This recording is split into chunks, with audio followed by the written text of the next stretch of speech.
കുട്ടികൾ പറയുന്നത് വീട്ടിലിരിക്കാൻ തന്നെ കഴിയുന്നില്ല എന്നാ പറയാം. പല കുട്ടികളും പറയാറുണ്ട്, ഒരു 70% നന്മ ഞങ്ങൾ കാണിച്ചാലും ഞങ്ങളുടെ 30% തിന്മകളെ മാത്രം ഫോക്കസ് ചെയ്യുന്ന മാതാപിതാക്കളാണ് ഞങ്ങളുടെ വീടിനുള്ളിലുള്ളത്. അതുകൊണ്ട് കുറ്റപ്പെടുത്തൽ സഹിക്കാൻ കഴിയില്ല. കുറ്റപ്പെടുത്തലോട് കുറ്റപ്പെടുത്തൽ. ഒരു കൗമാരപ്രായത്തിലേക്ക് പോകുമ്പോൾ ഒരു കുട്ടിയിൽ സംഭവിക്കുന്ന മാറ്റങ്ങൾ എന്താണ് മാതാപിതാക്കൾ അറിയില്ല. ഞങ്ങളെപ്പോലെ പക്വതയോടുകൂടി അവർക്ക് പെരുമാറിക്കൂടെ എന്നാണ് തിരിച്ചു ചോദിക്കുന്നത്. ഇത് മനഃശാസ്ത്രത്തെ മുൻനിർത്തി പഠനം നടത്തി കഴിഞ്ഞാൽ ഇങ്ങനെ ചോദിക്കുന്ന മാതാപിതാക്കളെല്ലാം ഭൂലോകത്ത് ഏറ്റവും വലിയ മരമണ്ടന്മാരാണെന്ന് പറയേണ്ടി വരും.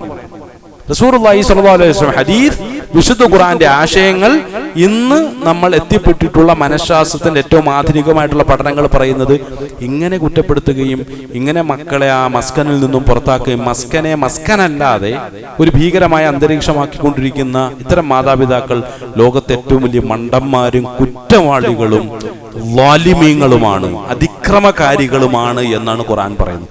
എത്രയൊക്കെ ഞാൻ അതിനെതിരെ വാദിച്ചിട്ടും കാര്യമില്ല. എൻ്റെ മക്കളെ എത്രയൊക്കെ കുറ്റപ്പെടുത്തിയിട്ട് എൻ്റെ ഭാഗം നന്നാക്കാൻ ശ്രമിച്ചിട്ടും കാര്യമില്ല. ഖുർആനും ഹദീസും പ്രമാണങ്ങളാണ് ഇവിടെ സംസാരിക്കുന്നത്. അതിനെതിരിൽ വാതുറക്കാനുള്ള യോഗ്യത എനിക്കില്ല എന്നുള്ളതാണ് ഇസ്ലാമികമായ ഒരു ചട്ടക്കൂട് ശക്തമായ രൂപത്തിൽ എന്നെ ബോധ്യപ്പെടുത്തിക്കൊണ്ടിരിക്കുന്നത്.